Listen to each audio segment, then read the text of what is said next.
Hello guys, welcome to spiky tech channel. आज हम बात करने वाले Realme C25 के बारे में, जो कि इंडिया में लॉन्च हो चुका है।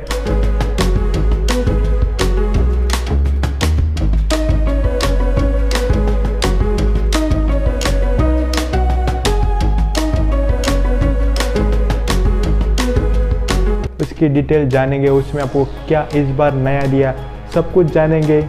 तो चलिए वीडियो स्टार्ट कर दें।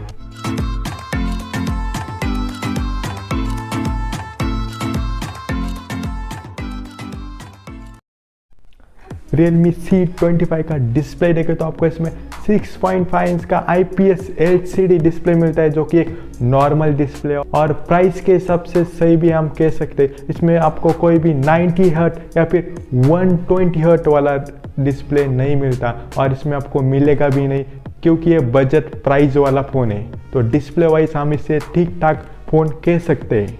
और फ़ोन का डिज़ाइन देखें तो आपको Realme की C सीरीज़ में आपको ज़्यादा कोई डिज़ाइन में चेंजेस या फिर कोई अलग डिज़ाइन देखने को मिलता नहीं है। यहाँ पर आपको नॉर्मल डिज़ाइन मिलता है, जो कि एक हम ठीक ठाक डिज़ाइन कह सकते हैं। और आपको इसमें दो कलर ऑप्शन मिलते हैं, ब्लू और ग्रे, और इसी के साथ इसमें आपको ट्रिपल सिम स्लॉट मिलता है, जो कि एक Realme के फ़ोन में आपको जितने भी फ़ोन Realme के लॉन्च होते हैं उसमें आपको देखने को मिलता है, जो कि एक Realme की तरफ से अच्छी बात है कि आपको सभी फ़ोन में आपको Realme के ट्रिपल सिम स्लॉट मिलता है। वही हम फ़ोन का कैमरा देखें तो आपको इसमें ट्रिपल कैमरा सेटअप देखने को मिलता है, जिसमें 13 मेगापिक्सल का मेन कैमरा है और 2 मेगापिक्सल का पोर्ट्रेट और 2 मेगापिक्सल का मैक्रो कैमरा देखने को मिलता है, जो कि कोई काम का कैमरा नहीं है। 2 मेगापिक्सल के कैमरा आपको कोई भी अच्छी फ़ोटो निकल के नहीं देंगे, जिसकी जगह आपको 5 मेगापिक्सल का कैमरा होता तो और अच्छा होता। वही हम सेल्फी कैमरे की बात करें तो आपको इसमें 8 मेगापिक्सल का सेल्फी कैमरा मिलता है, जो कि एक अच्छा कैमरा कह सकते हैं हम प्राइस के हिसाब से। फ़ोन में आपको MediaTek का G70 प्रोसेसर मिलता है, जो कि एक प्राइस के हिसाब से सही और अच्छा प्रोसेसर है। और इसमें आप नॉर्मल सेटिंग पर आराम से गेमिंग कर सकते हो, बट हाई सेटिंग पर ज़्यादा गेमिंग नहीं कर सकते हो।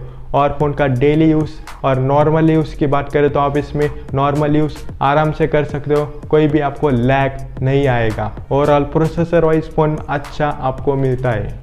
इसी के साथ फ़ोन में आपको Android 11 और Realme UI मिलता है, और इस प्राइस में आपको Android 11 मिलता है, जो कि एक अच्छी बात है फ़ोन की।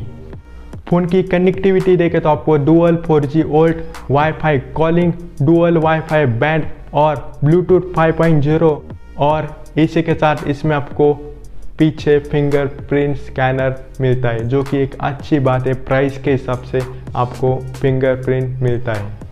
फ़ोन की बैटरी की बात करें तो आपको इसमें 6000 mAh की बैटरी मिलती है, और फ़ोन के बॉक्स के अंदर आपको 18 वाट का चार्जर मिलता है, जो कि आपके फ़ोन को चार्ज होने में 2 घंटे का टाइम लेगा, और फ़ोन आपको बैटरी बैकअप 1 दिन तक आराम से जाएगा।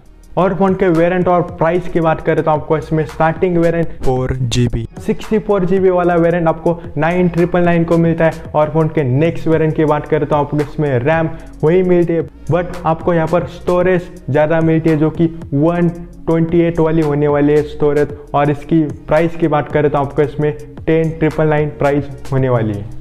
ओवरऑल फ़ोन देखें तो आपको इसमें प्रोसेसर और फ़ोन की बैटरी और फ़ोन का डिस्प्ले अच्छा देखने को मिलता है, बट यहाँ पर आपका जो कैमरा है और फ़ोन का डिज़ाइन है इतना अच्छा नहीं है। यहाँ पर कैमरा और डिज़ाइन अच्छा होता तो फ़ोन और अच्छा देखने को मिलता। वैसे आपको ये वाला वीडियो पसंद आया तो लाइक कीजिए, शेयर कीजिए और चैनल को सब्सक्राइब कीजिए। मिलते हैं नेक्स्ट वीडियो में।